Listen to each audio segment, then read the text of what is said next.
അങ്ങനെ കാത്തിരിപ്പിനൊടുവിൽ ഇപ്പോൾ ഛോട്ടാ മുംബൈ എന്ന ചിത്രത്തിൻ്റെ ആദ്യ റെസ്പോൺസൊക്കെ പുറത്തുവന്നിരിക്കുകയാണ്. അപ്ഡേഷനാണ് ഇന്നൊരു വീഡിയോ ഭാഗത്ത്. വീഡിയോയിലേക്ക് വരുമ്പോൾ ഈ വീഡിയോ ലൈക്ക് ചെയ്യുക, ചാനൽ സബ്സ്ക്രൈബ് ചെയ്യാൻ വേണ്ടി ശ്രമിക്കുക. അൻവർ റഷീദിൻ്റെ സംവിധാനത്തിൽ മോഹൻലാൽ, കലാഭവൻ മണി, മണിക്കുട്ടൻ, സിദ്ദീഖ്, സായ്കുമാർ, ഭാവന എന്നൊക്കെ പ്രധാന കഥാപാത്രങ്ങളായി ഇന്ന് തിയേറ്ററുകളിൽ ഇന്ന് ജൂൺ 6-ാം തീയതി വീണ്ടും 4Kയിൽ റീ റിലീസിനെത്തിയ ചിത്രമായിരുന്നു ഛോട്ടാ മുംബൈ. എല്ലാ സിനിമാ പ്രേമികളും ഒരേപോലെയായിരുന്നു ഛോട്ടാ മുംബൈ എന്ന ചിത്രത്തിൻ്റെ റീ റിലീസിനായി കാത്തിരിക്കുന്നുണ്ടായിരുന്നത്. ഫൈനലി ചിത്രത്തിൻ്റെ റീ റിലീസ് റെസ്പോൺസൊക്കെ പുറത്തുവന്നിരിക്കുകയാണ്.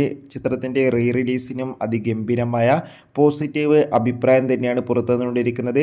അതിഗംഭീരമായ ഒരു മികച്ച ക്വാളിറ്റിയിൽ തന്നെയാണ് 4Kയിൽ റിലീസിലെത്തിയതെന്നും ചിത്രത്തിൽ ലാലേട്ടൻ്റെ ഒരു അഴിഞ്ഞാട്ടം തന്നെ കാണാൻ വേണ്ടി സാധിക്കുന്നുണ്ടെന്ന് റിപ്പോർട്ടുകൾ സൂചിപ്പിക്കുകയാണ്.